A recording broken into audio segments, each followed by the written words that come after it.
말씀 보도록 하겠습니다. 하나님의 말씀은 신약성경 히브리서 7장 1절에서 마지막 절입니다. 신약성경 358페이지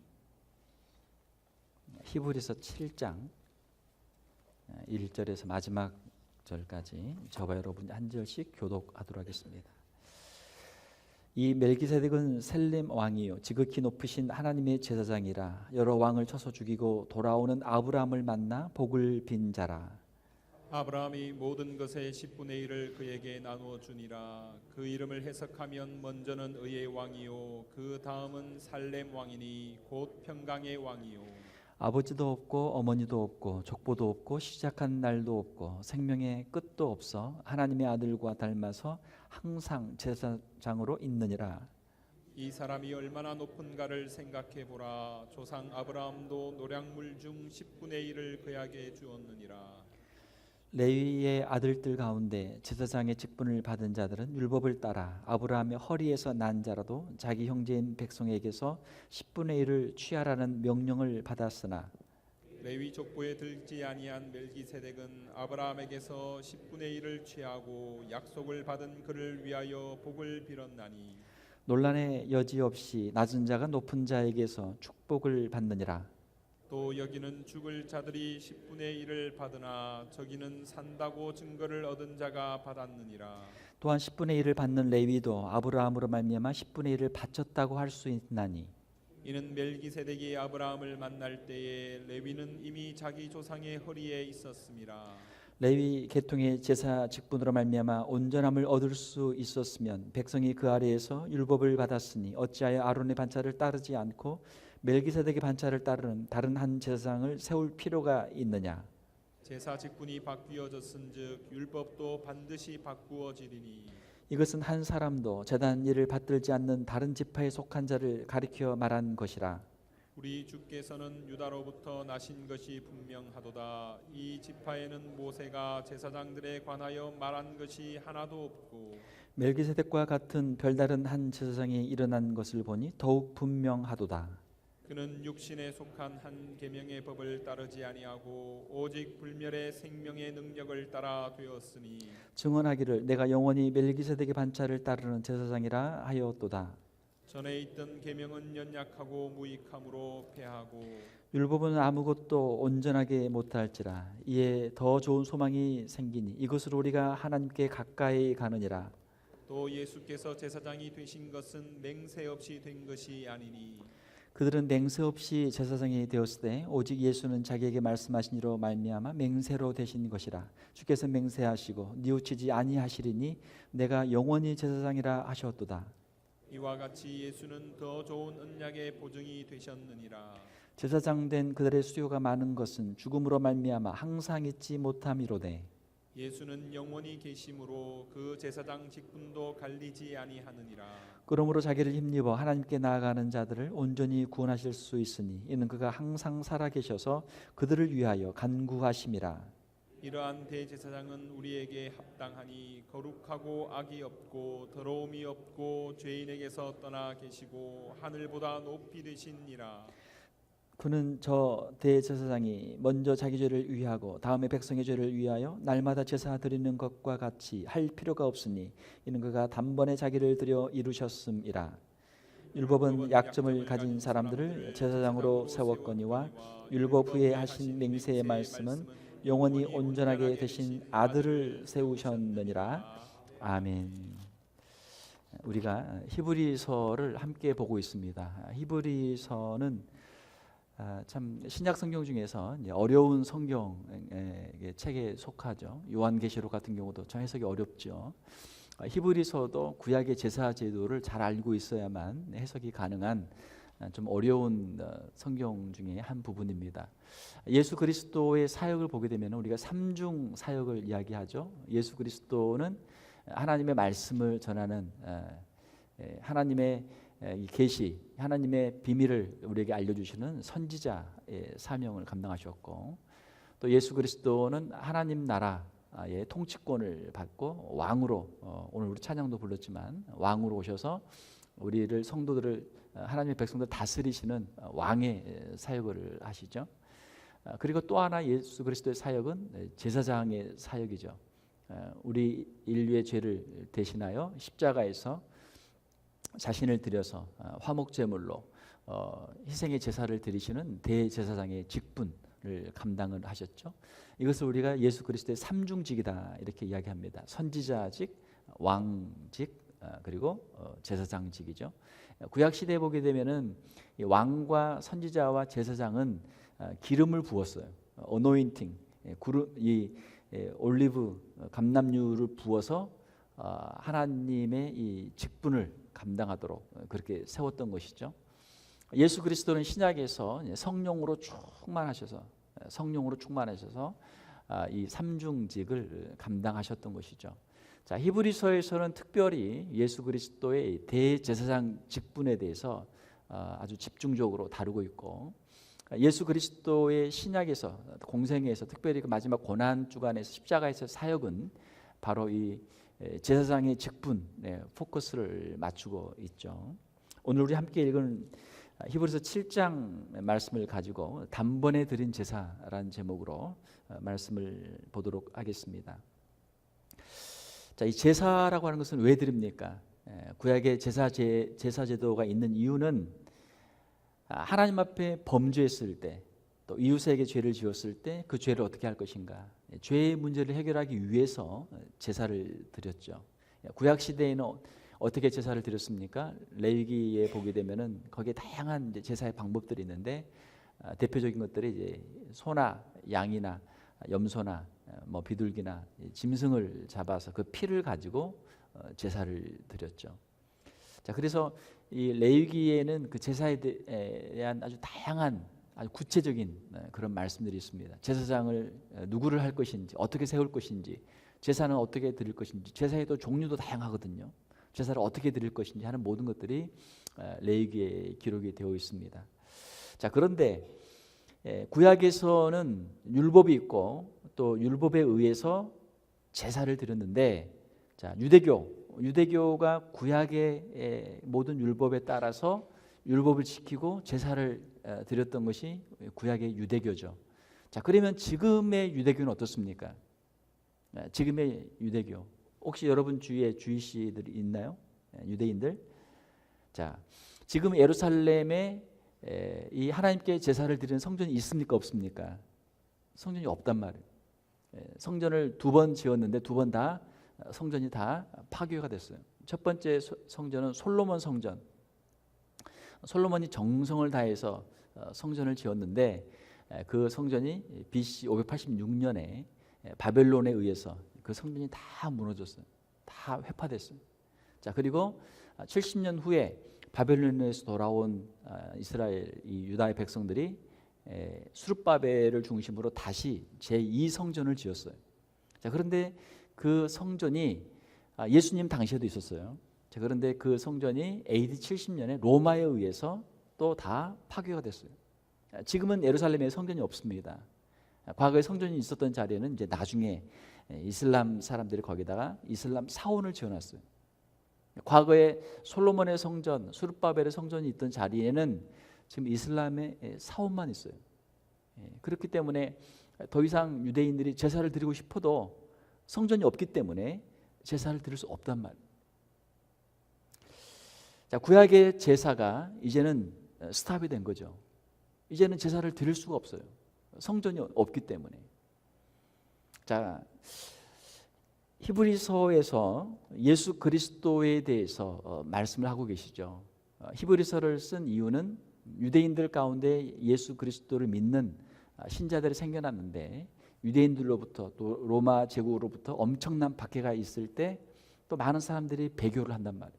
배교를 하기 때문에 예수 그리스도가 누군지, 우리가 믿고 있는 예수 그리스도가 누군지에 대해서 분명하게 다시 알려주면서 예수 그리스도에 대한 신앙을 확고하게 하기 위해서 기록한 것이 바로 이 히브리서죠. 오늘 우리가 읽은 7장 1절에 보게 되면은 멜기세덱이라는 사람의 이름이 나옵니다. 멜기세덱은 창세기 14장에 나오죠.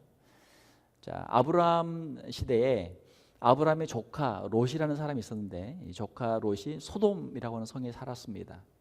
이 가나안에 그 당시 아주 큰 전쟁이 있었어요. 북쪽에 있는 여러 도시 국가들이 연합하고 남쪽에 있는 도시 국가들을 서로 연합을 해서 아주 큰 가나안의 전쟁이 있었습니다. 자, 그런데 북부 지역의 동맹군들이 이겼어요.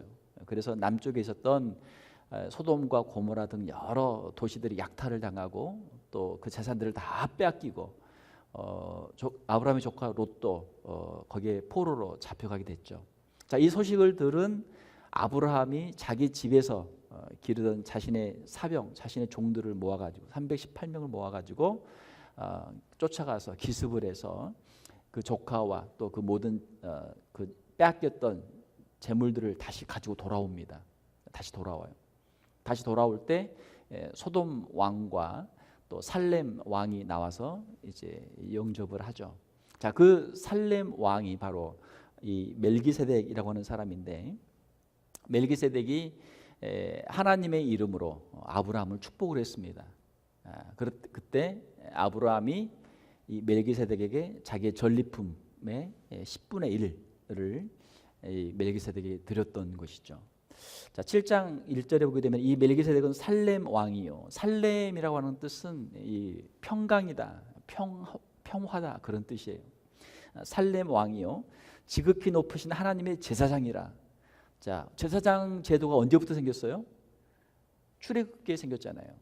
출애굽기에 출애굽을 하면서 하나님께로부터 율법을 받았는데 그 율법의 한 부분이 제사에 관한 부분이고 또 성막에 관한 부분이었고, 성막을 만들고 제사를 지으면서 제사를 드리면서 이 제사 제도가 시작이 되었죠. 자, 그런데 멜기세덱은 출애굽기보다 훨씬 전, 모세 시대보다 훨씬 전인 아브라함 시대의 사람인데 이미 하나님의 제사장이다라고 하는 그런 호칭을 가지고 있죠. 지극히 높이신 하나님의 제사장이라. 여러 왕들을 쳐서 죽이고 돌아오는 아브라함을 만나 복을 빈 자라. 하나님의 이름으로 아브라함에게 축복을 했죠. 제사장이니까. 제사장이 하는 일은 백성들의 죄를 위해서 제사를 드리고 또 그들을 하나님의 이름으로 축복하는 것이죠. 민수기에 보게 되면 제사장의 그 아주 유명한 축복의 구절이 있죠. 자, 우리 성도들은 이 세상을 향한 하나님께서 세우신 제사장들인 줄 믿습니다. 베드로서에 보게 되면은 우리는 왕 같은 제사장이다라고 말씀을 하고 있죠. 하나님의 그 영광의 빛을 선포하기 위한, 선전하기 위한 하나님의 제사장들이다 말씀하고 있죠. 자, 사랑하는 성도 여러분, 우리가 우리의 주위에 있는 사람들에게 예수 그리스도를 증거하고 하나님의 이름으로 축복하는 저와 여러분들이 다 되시기를 주님의 이름으로 축원합니다. 자, 2절에 보게 되면 아브라함이 모든 것의 10분의 1을 그에게 나누어 주니라. 그 이름을 해석하면 먼저는 의의 왕이요, 그 다음은 살렘 왕이니 곧 평강의 왕이요. 자, 3절에 보게 되면 아버지도 없고 어머니도 없고 족보도 없고 시작한 날도 없고 생명의 끝도 없어. 하나님의 아들과 닮아서 항상 제사장으로 있느니라. 자, 이 3절이 참 좀 어려운, 해석이 어려운 구절 중에 하나인데요. 자, 다른 그 성경에 보게 되면은 그 족보들이 나오죠. 구약의 창세기에 수많은 족보들이 나오죠. 그리고 뭐 열왕기상하나 역대상하나 또 뭐 심지어는 마태복음, 누가복음에도 족보들이 많이 나와요. 성경은 역사에 대해서 굉장히 아주 섬세하게 다루고 있어요. 하나님의 역사, 하나님의 그 역사들에서 다 족보를 가지고 다루고 있습니다. 자, 그런데 이 멜기세덱은 그 아버지의 이름도 없고 그 시작한 이름이 없어요. 그리고 갑자기 하나님의 제사장으로 그렇게 나와요. 그리고 그 뒤에는 또 다른 이야기들이 없죠. 자, 그리고 항상 제사장으로 있느니라. 하나님께서 율법을 통해서 출애굽 당시에 세운 제사장들이 아닌 또 다른 제사장으로서 하나님이 직접 세우신 특별한 방법으로 세우신 제사장으로서 항상 있었던 사람이 바로 이 멜기세덱이라고 하는 사람이죠. 자, 그래서 히브리서 기자는 멜기세덱과 그리고 아론 이 두 사람을 비교하면서 구약의 제사제도와 예수 그리스도를 통한 하나님의 이 구속의 사역에 대해서 이제 비교를 하고 있는 것이죠. 히브리서 전체의 구조를 보게 되면은 히브리서는 예수 그리스도가 누구신가를 강조하기 위해서 구약에 있었던 유명한 사람들과 비교를 많이 하죠. 또 그 당시에 있었던 어떤 영적인 존재들하고도 비교를 하게 되죠. 히브리서 보게 되면은 천사보다 더 뛰어나신 예수 그리스도, 천사가 아무리 영적인 존재로 뛰어나도 천사를 심지어 숭배하는 사람들도 있었지만 천사보다 더 뛰어나신 예수 그리스도, 천사들은 피조물이에요. 아무리 영적인 존재여도 천사들은 하나님의 백성들을 섬기기 위해서 보내신 그런 피조물들이죠. 예수 그리스도는 온 우주 만물의 창조주가 되시는 분이기 때문에 천사보다 훨씬 더 우월하신 분이시죠. 또 모세와 비교하면 어떻습니까? 모세는 하나님의 집의 사환으로, 종으로 하나님께 충성했어요. 그러나 예수 그리스도는 하나님의 아들이시기 때문에 종보다는 아들이 훨씬 신분이 더 고귀하죠. 또 여호수아와 비교를 해보면 어때요? 여호수아가 이스라엘 백성들을 가나안으로 인도했지만 그 가나안에서 준 안식은 영원한 안식이 아니었죠. 그렇기 때문에 아직 남아있는 안식을 사모하도록 했던 것이고, 그렇기 때문에 여호수아보다 더 우월하신 분이 우리에게 영원한 안식을 주시는 예수 그리스도이신 것이죠. 자, 오늘 본문에 나오는 이제 아론과 비교를 해서 아론과 또 그의 후손들 제사장들보다 예수 그리스도가 얼마나 더 뛰어나신가 하는 것을 여기에서 말씀하고 있습니다. 4절을 보게 되면 이 사람이 얼마나 높은가를 생각해 보라. 조상 아브라함도 노량물 중 10분의 1을 그에게 주었느니라. 자, 아브라함보다 더 높은 하나님의 제사장이었기 때문에 멜기세덱에게 아브라함이 복을 받고 또 그에게 10분의 1을 예물로 드렸던 것이죠. 자, 5절에 보게 되면 레위의 아들들 가운데 제사장의 직분을 받은 자들은 율법을 따라 아브라함의 허리에서 난 자라도 자기 형제인 백성에게 10분의 1을 취하라는 명령을 받았으나 레위 지파 사람들은 따로 분깃이 없고 소득의 10분의 1, 11조를 받아가지고 생활을 하도록 했던 것이죠. 6절에 보게 되면 레위 족속에 들지 아니한 멜기세덱은 아브라함에게서 10분의 1을 취하고 그 약속을 받은 그를 위하여 복을 빌었나니 7절에 논란의 여지 없이 낮은 자가 높은 자에게 축복을 받느니라. 자, 높은 자와 낮은 자가 있으면 높은 자가 낮은 자에게 복을 빌죠. 아버지와 아들이 있으면 아버지가 아들을 축복한단 말이에요. 그렇죠? 그러므로 멜기세덱과 아브라함의 관계에 있어서 멜기세덱이 훨씬 더 우월한 지위에 있었다라고 하는 것이죠. 또 8절에 보게 되면 또 여기는 죽을 자들이 10분의 1을 받으나 저기는 산다고 증거를 얻은 자가 받느니라. 자, 9절에 또한 10분의 1을 받는 레위도 아브라함으로 말미암아 10분의 1을 바쳤다고 할 수 있나니 이는 멜기세덱이 아브라함을 만날 때 레위는 이미 자기 조상의 허리에 있었습니다. 레위 지파 사람들은 아브라함의 후손이기 때문에 아브라함이 멜기세덱에게 10분의 1을 바칠 때 그 안에서 아브라함 안에서 레위 지파 사람들도 멜기세덱의 복을 받고 멜기세덱에게 10분의 1을 함께 드렸다라고 하는 그런 의미죠. 자, 그러므로 멜기세덱과 아론, 레위 지파 사람들을 비교해보면 어때요? 멜기세덱이 훨씬 더 아론보다 훨씬 더 우월하다라고 하는 것을 여기에서 말씀하고 있습니다. 자, 11절에 레위 계통의 제사 직분으로 말미암아 온전함을 얻을 수 있었으면 백성이 그 아래서 율법을 받았으니 어찌하여 아론의 반차를 따르지 않고 멜기세덱 반차를 따르는 다른 한 제사장을 세울 필요가 있느냐. 레위 제사장들을 통해서 그 제사가 완전했다면 예수 그리스도의 십자가의 사역이 필요가 없었을 것이다라고 하는 것이죠. 구약의 제사가 불완전했기 때문에 또 다른 제사가 필요했고 예수 그리스도의 십자가의 이 사역이 필요했다라고 하는 것이죠. 12절에 제사 직분이 바꾸어졌은즉 율법도 반드시 바꾸어지리니. 자, 구약의 제사, 이 제사는 구약에 있는 율법, 제사법에 따라서 제사를 드리거든요. 그런데 이 제사가 좀 전에 말씀드린 것처럼 이제는 더 이상 예루살렘 성전에서 제사를 드리는 것도 아니고 지금은 제사를 안 드리잖아요. 그렇죠? 유대인들도 지금은 제사를 못 드린단 말이에요. 제사 법이 끝났어요. 제사를 통해서 하나님께 나갈 수 있는 길이 이제는 없단 말이에요. 그러면 새로운 다른 하나님께 나갈 수 있는 길이 있어야 되는데, 그것은 바로 예수 그리스도를 통한, 예수 그리스도의 십자가의 대속을 통한 하나님께 나가는 길이다라고 하는 것이죠. 자, 그러므로 구약의 제사의 법도 바뀌게 되었다. 여기서 말하는 율법은 특별히 구약의 제사법이죠. 우리가 더 이상 구약의 방법으로 소나 양이나 이것들 우리가 잡지 않잖아요. 만약에 우리가 구약의 제사를 그대로 드려야 된다면 아마 우리도 소 한 마리씩 사가지고 양 한 마리씩 사가지고 아니면 그 돈을 가지고 예루살렘에 가서, 다른 데서 제사 드리면 안 되거든요. 예루살렘에 가서 예루살렘에서 소를 사서 양을 사서 예루살렘에 가서 제사를 드려야 된단 말이에요. 얼마나 힘들겠어요. 얼마나 힘들어요. 얼마 전에 뉴스를 보니까 그 이슬람의 성지순례가 있죠. 성지순례가 있는데 거기 너무나 많은 사람들이 와가지고 서로 막 이렇게 돌고 도는데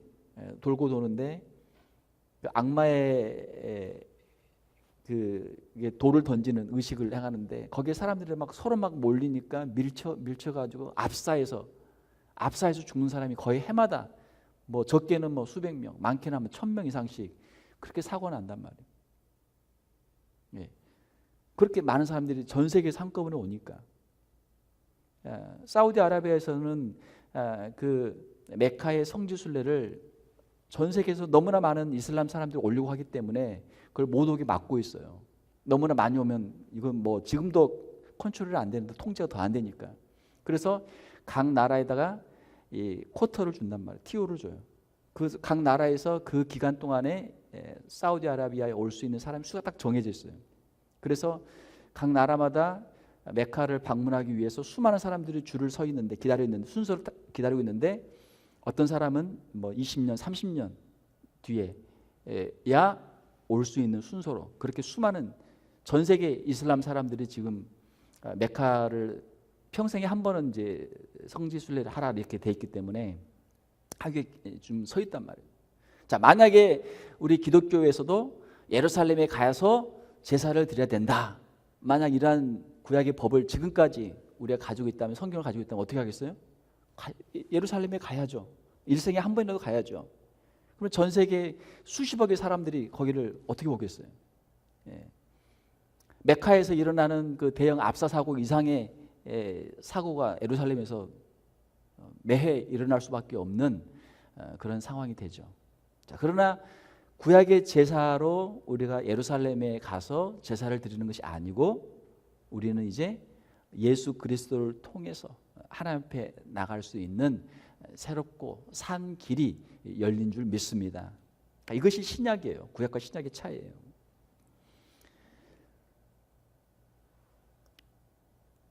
자, 15절에 보게 되면 멜기세덱과 같은 별다른 한 제사장이 일어나는 것을 보니 더욱 분명하도다. 자, 예수 그리스도는 레위 지파가 아니죠. 예수 그리스도는 유다 지파란 말이에요. 만약에 예수 그리스도가 아론의 그 반차라는 단어 나오는데, 반차는 이제 영어로 하면 오더라는 단어고, 이걸 이제 우리가 좀 쉬운 단어로 하게 되면 순서, 차례, 그런 뜻입니다. 자, 아론의 그 뒤를 이어서 제사장 직분을 했다면 예수님이 레위 지파에서 나와야 돼요. 다른 지파 사람은 안 된단 말이에요. 자, 그러나 예수님은 유다 지파예요. 그러니까 예수님은 아론의 그 반차를 따르는 제사장이 아니라는 것이죠. 그러면 예수님은 누구의 반차를 따르는가? 멜기세덱의 반차를 따라서 하나님께서 세우신 특별한 구약의 율법에 따라서 구약의 제사장처럼 그 직분을 감당하는 분이 아니고, 하나님께서 세우신 멜기세덱과 같이 특별히 그 시작도 우리가 알지 못하고 끝도 알지 못하는 멜기세덱과 같이 특별히 하나님께서 하나님의 방법으로 하나님의 역사를 통해서 세우신 제사장의 직분을 감당하는 분이 바로 예수 그리스도시다라고 하는 것이죠. 17절에 보게 되면 증언하기를 내가 영원히 멜기세덱의 반차를 따르는 제사장이라 하였도다. 이것은 시편 110편 4절에 있는 예언의 말씀이죠. 메시아에 대한 예언의 말씀이에요. 자, 메시아가 나올 텐데 메시아는 레위 지파가 아니고 멜기세덱의 반차를 따르는 그러한 제사장이 될 것이다 라고 하는 예언의 말씀이 있어요. 그래서 성경에는 수많은 예언들이 있고 예언의 성취, 구약에 있었던 예언들이 구약에 성취되고 구약에 있었던 예언들이 신약에 성취되고 또 신약에 있는 예언들이 신약에 성취되고 신약에 있는 예언들이 아직 남아있어서 이것이 이 마지막 때에 이루어지게 될 줄로 믿습니다. 예수 그리스도의 탄생과 예수 그리스도의 사역과 예수 그리스도의 모든 이 직분들이 구약에 이미 다 예언이 되어 있어요. 예수님이 그냥 하는 게 아니죠. 구약에 다 예언이 되어 있고 그 예언을 이루는 것이죠. 자, 18절에 전에 있던 계명은 연약하고 무익함으로 패하고, 전에 있던 율법들이 만약 완전했다면 우리가 율법 안에서 다 구원을 받겠죠. 그러나 그 계명들의 율법들이 완전하지 못했기 때문에 예수 그리스도를 통해서 우리에게 구원의 역사를 이루어 주시는 것이죠. 19절에 보게 되면 율법은 아무것도 온전하게 못할지라. 율법을 통해서 온전하게 될 수 없단 말이에요. 자, 율법을 통해서 우리가 하나님 앞에 갈 수 있다, 율법을 통해서 온전하게 될 수 있다라고 가르치는 것을 우리가 율법주의라고 그래요. 이것은 바리새인들이 가르치는 것이죠. 우리는 율법주의가 아니고 우리는 복음이죠. 복음은 무엇입니까? 예수 그리스도를 통해서 하나님께로 가는 것이 복음인 줄 믿습니다. 이것이 복음이란 말이에요.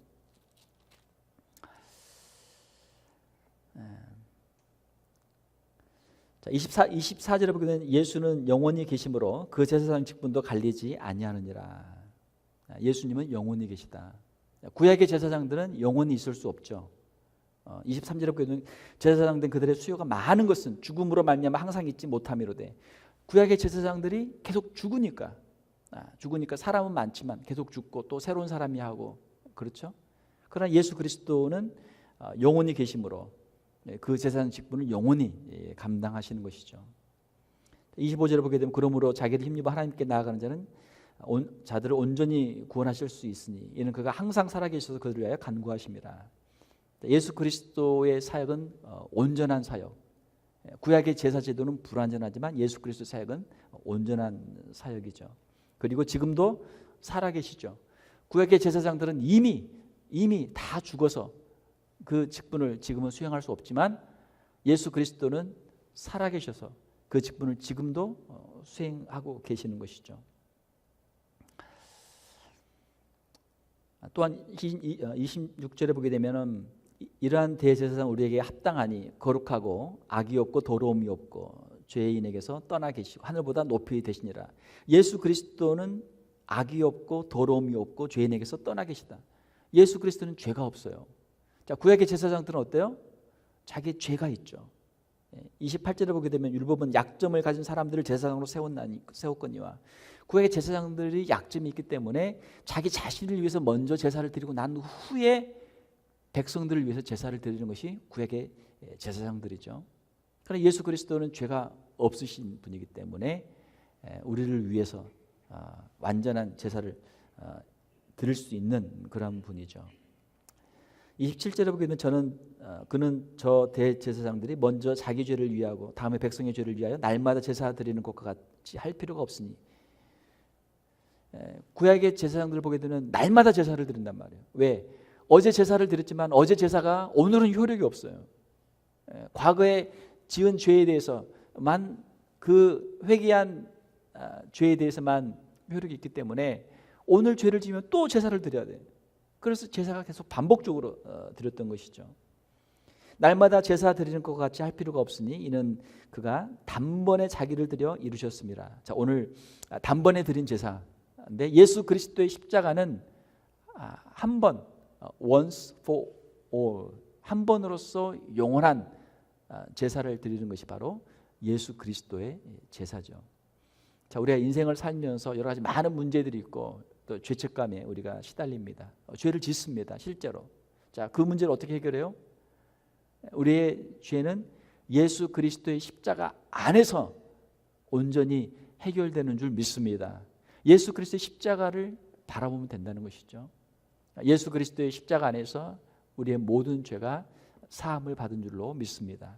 그러므로 예수 그리스도의 십자가가 다시 예수 그리스도가 다시 십자가를 지실 필요가 없죠. 그 한 번으로 충분하죠.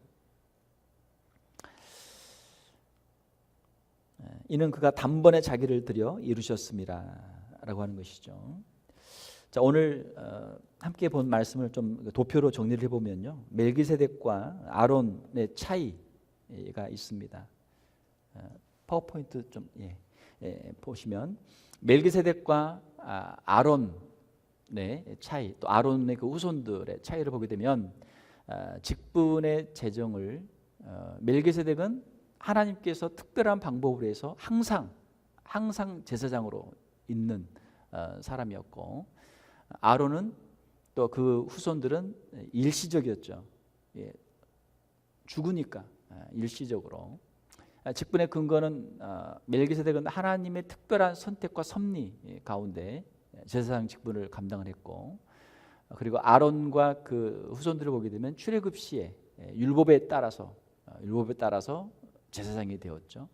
직분을 받은 시기를 보게 되면 멜기세덱은 창세기 아브라함 당시에 제사장으로, 하나님의 제사장으로 임명을 받았었고, 그리고 아론과 그 후손들은 출애굽 시에 제사장의 직분을 받았고, 출애굽 이후죠. 자, 그리고 중요한 것은 아브라함과의 관계를 보게 되면 아브라함이 멜기세덱에게 11조를 바쳤고, 뒤에 있는 것은 그 절수입니다. 성경 우리 히브리서 7장의 절수. 그리고 제사장들은 죽기 때문에 항상 제사장의 직분을 하지 못하고 그 직분이 지금은 끝나 있는 것이죠. 자, 그 다음에 예수 그리스도와 제사장들의 차이를 보게 되면요, 예수 그리스도가 아론과 그 후손들 제사장보다 훨씬 더 뛰어나신 것을 우리가 히브리서 7장에서 볼 수 있는데, 예수 그리스도의 직분, 제사장 직분의 근거는 멜기세덱의 반차를 따랐다. 11절 17절에 그렇게 말씀을 하고 있죠. 그리고 제사장들은 아론의 반차를 따랐다. 예수 그리스도의 이 직분이 훨씬 더 구약에 있는 제사장들의 직분보다 훨씬 더 우월하다라고 하는 것이죠. 그리고 예수 그리스도는 죄가 없으신 분이고, 제사장들은 죄가 있는 연약한 사람들이고, 자기의 죄를 위하여 먼저 제사를 드려야만 됐었죠. 예수 그리스도의 제사의 제물은 자기 자신을 드린 것이죠. 27절에 보게 되면은 그가 단번에 자기를 드려. 그렇지만 구약의 제사 제도는 동물들을 제사로 드렸죠. 그러니까 제사장에서 차이가 나고 제물에서 차이가 나죠. 그러니까 그 효력이 차이가 있는 것이죠. 제사의 횟수를 보게 되면은 예수 그리스도는 단번에 속죄 제사를 드렸던 것이고, 제사장들은 날마다 반복적으로 제사를 드렸던 것이죠. 그러면 제사의 효력은, 예수 그리스도의 제사는 온전하고 영원한 제사였죠. 그리고 구약의 제사장들이 드렸던 제사는 불완전하고 일시적이었고, 그러므로 예수 그리스도의 그 제사가 훨씬 더 우월한 것이죠. 19절에 보게 되면은 율법은 아무것도 온전하게 못할지라, 불완전하죠. 일시적이죠. 현재 예수 그리스도는 항상 살아계셔서 우리를 위해서 간구하고 계시고, 25절을 보게 되면 구약의 제사장들은 죽음으로 말미암아 항상 잊지 못한 상태에 있죠. 자, 그러므로 결론적으로 예수 그리스도는 하나님의 특별한 섭리에 의해서 제사장이 되었고, 제사장의 직분을 감당하셨던 것이죠. 자, 그러므로 구약의 율법을 따르는 아론의 반차를 따르는 그 제사장들과 비교를 해보면 예수 그리스도의 제사가 훨씬 더 우월하고, 예수 그리스도의 대제사장의 직분이 훨씬 더 우월한 것을 알 수 있는 것이죠. 자, 그러므로 과거 유대교로 다시 돌아가지 마라. 유대인들에게 주시는 말씀이죠. 과거의 유대인들의 제사와 예수 그리스도의 희생 제사를 비교했을 때 이거는 비교할 수 없는 것이고, 하나님께서 새로운 제사로, 새로운 복음으로 하나님의 구원의 역사를 이루시기 때문에 구약의 율법으로, 구약의 제사 제도로 다시 돌아가지 마라 하는 것이죠. 오늘 우리 신약에 있는 우리 성도들에게도 동일한 말씀, 동일한 적용을 할 수 있는 줄 믿습니다. 우리가 예수 그리스도를 믿다가 우리가 다른 종교나 아니면 다시 또 세상으로 혹시라도 유혹을 받을 수 있어요. 예수 그리스도를 우리가 떠날 수 없는 이유는 예수 그리스도가 유일한 구원자이시고 예수 그리스도의 십자가의 이 희생이 우리의 죄를 대속하는 유일한 길이기 때문에, 다른 구원의 길이 없기 때문에 우리가 예수 그리스도를 떠날 수가 없는 것이죠. 예수 그리스도는 지금도 살아계셔서 저와 여러분들 위해서 기도하고 계시는 줄 믿습니다. 그렇죠? 25절에 보게 되면은 이는 그가 항상 살아계셔서 그들을 위하여 간구하심이라. 오늘 또 우리를 위해서 기도하시며 제사장의 중보의 기도를 사명을 감당하고 계시는 것이죠. 사랑하는 성도 여러분, 우리가 어떠한 종교를 보든 세상의 그 무엇을 보든 예수 그리스도와 비교할 수 있는 것이 없는 줄 믿습니다.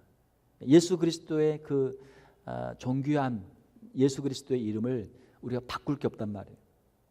예수 그리스도를 우리가 온전히 신뢰하고 믿음으로 어떠한 환난과 핍박 가운데서도 이기는 우리 성도들이 되어야 될 줄로 믿습니다. 환난과 핍박 때 참 신자와 거짓 신자가 구별이 돼요. 우리 오늘 조필상 목사님이 기도해 주시는데 아프리카에 얼마나 참 열악합니까? 참 의식주 문제가 해결이 안 되잖아요. 생존이 어렵잖아요. 그렇죠? 또 공산권이나 이슬람권에 얼마나 많은 그 환난과 핍박들이 있습니까? 우리가 미국에 산다는 것은 너무나 큰 축복이에요. 먹을 것이 있죠. 안전하죠. 신앙의 자유가 있죠. 이렇게 좋은 교회에서 마음껏 예배할 수 있죠. 자, 그러나 우리가 이 가운데서 영적으로 나태하고 오히려 세상의 유혹 가운데, 세상의 쾌락 가운데 우리가 쓰러진다면, 넘어진다면 이보다 더 불행한 일이 없는 것이죠. 우리가 다시 한번 예수 그리스도를 바라보고 온전케 하신 예수 그리스도를 바라보고 믿음으로 서는 저와 여러분들이 다 되시기를 주님의 이름으로 축원합니다. 함께 기도하겠습니다. 하나님 아버지 감사합니다. 예수 그리스도의 그 십자가의 보혈이 하나님 앞에서 우리의 죄를 사하고 예수 그리스도의 그 보혈로 우리를 덮고 하나님의 은혜 가운데 우리를 서게 하시는 줄 믿습니다. 예수 그리스도의 그 보배로운 보혈을 우리가 늘 기억하게 하시고 예수 그리스도를 더욱 사랑하게 하시고 십자가를 감사하며 십자가를 자랑하는 우리 귀한 성도들을 다 되게 하여 주시옵소서. 우리 심령 가운데 예수 그리스도의 그 피 묻은 십자가가 늘 거하게 하시고 주님의 십자가를 붙잡고 이 세상을 넉넉히 이기며 믿음으로 승리하는 우리 귀한 성도들 다 되게 하여 주시옵소서. 거룩하신 우리 주 예수님 이름으로 기도하옵나이다. 아멘.